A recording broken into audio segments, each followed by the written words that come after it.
Welcome back to our video training series. In video number 2 here, we're going to go over what we call hammers. One of my favorite hand strikes. I've used it both in the sport arenas and I've used it in real life self-defense situations. Very simple and easy to do. A little bit more challenging than like a palm or an elbow strike because you have to learn how to make a fist.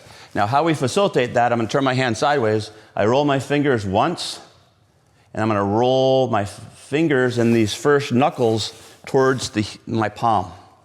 Now I'm going to lock my fingers in, but think of my thumb like a seatbelt. It's going to come over my first 2 fingers and pinch in.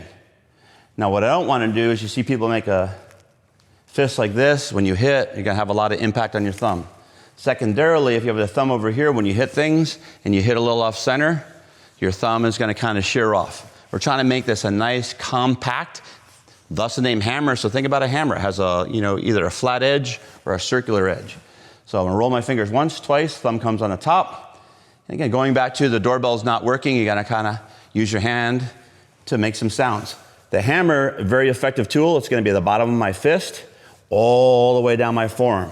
Great areas to strike. Obviously, if I'm looking in a mirror, I go straight ahead, bonk somebody in the nose. Personally, I like hitting on 45s. They're a lot harder to defend. And I always target the neck. And the reason I do that is because if somebody sees something comes to their head, think about it, we flinch, they pull away. Their neck's still going to be a viable target. I might have been aiming for their head, but their natural flinch reflex, because they realize they picked on the wrong person, they lean away. I bring the hammer strike right into the side of their neck. Another effective area is the collarbone. So if somebody was trying to grab you, you could be hammering down across their collarbone and their neck or even on their back. And the cool thing about hammers, if my elbow is pointed forward, forward hammer. My elbow points to the side, I have a side hammer. So again, looking in self-defense context, I can't pick and choose where my attacker attacks me, what side they're on, what hand I have to use. So that's why we work both sides. So my hand's up, hammer to the side. If necessary, look behind me. My elbow tracks to the rear, and I extend and I would hit a hammer to the rear. All right, so again, going back to that natural stance we talked in video number 1, we're going to use my right side today. So my right foot's forward, so my natural walking step, my knees are bent, weight's 50-50. And I set up my defensive frame. Again, think of this as a barrier. You're getting up here, you want to protect your brain, your face, your body, but more importantly, you're putting up a barrier for somebody that doesn't want to cross that you can use to defend yourself. I'm going to make that fist, hammer. Now in this case, I'm going to go in on a 45. So if I'm looking at you, 12 o'clock, if I was looking in a mirror, my left shoulder would be the 11 o'clock. I'm going to hammer towards 11 o'clock. I'm kind of attacking a zone, so I can hit the side of the head, lower part of the jaw, into the neck or the clavicle, as I said earlier. So my hand's here, I make a fist, and as I do that, I turn my hips slightly, so right now I'm 50-50. I'm going to rotate my hips so I get some more body weight behind it, strike across on a 45, and then my hand comes back to my face. Strikes across on a 45, hand comes back. Notice I'm looking straight ahead, I have to see what the threat is doing, and I'm only striking that threat because I have no other option. And if I'm striking off the rear hand, again, I'm going to turn that hip. Again, think about any sport activity. I'm bringing energy and power through my legs, through my hips, out through my hand. Maybe like roughly about 60-40. I make the fist, strike across on a 45, come back, 45, come back. They also can be thrown in combinations. I could do my right hand twice. I could do my left hand twice. You could go right, left. You could go left, right. Now the reason we might use a single combination, imagine if you're holding something, again, your attaché, briefcase, computer bag, pocketbook, or in this case, just say I had my arm in a sling. I have to be able to defend myself with one hand. That's why we work both sides. Now the cool thing about these strikes, they also can be used in combination. So we go back to video 1. I have a palm strike. They're a little bit further away. I'm going to get a little bit of profile here, so they're about a step and a half away. Elbow strikes and hammers, they're about a half step or closer. Palm strike, longer range tool. Hey, I don't want a problem, leave me alone. Or strike somebody who's trying to come into you.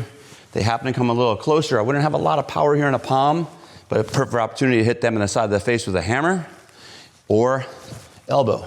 And again, when using combination, I might be using the palm. Hey, leave me alone.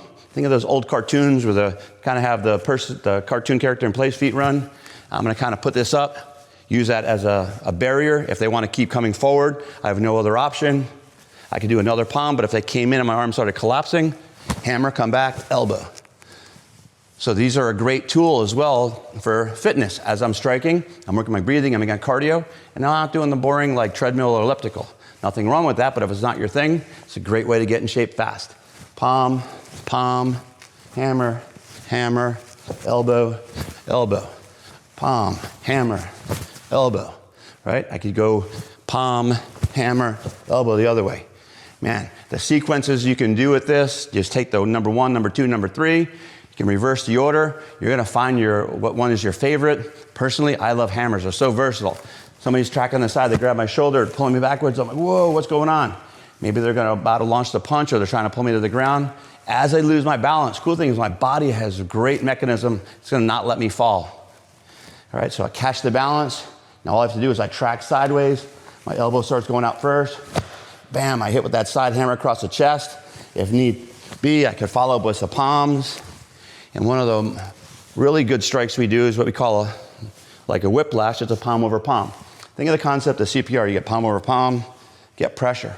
Now, if you have a disparity of size, somebody's a little bit taller, 6 foot, somebody a little smaller, just say mid 5 foot, palm to palm, becomes a force multiplier, hitting them in the shoulder to knock them away.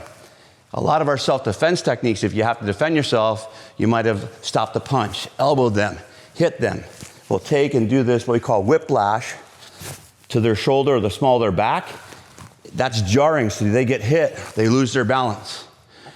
That gives me time. Small of the back, boom, they're definitely losing balance. Even potentially their head. And the idea is the reason we call it whiplash, think about those bobbleheads. They're bouncing around, and that's what we want their brain to do. We want them to bounce in their skull, they get disoriented, they lose their balance, and it just bought me time where I can run away, can seek help, or potentially get a more defensible position. Maybe don't always try to get in your car. Maybe you go around the car because you don't want to be halfway in your car and somebody's striking you. Right? In video number 3, we're going to go over the knee strike. And again, all these tools are great for self-defense, but at the same time, there's an element of fitness.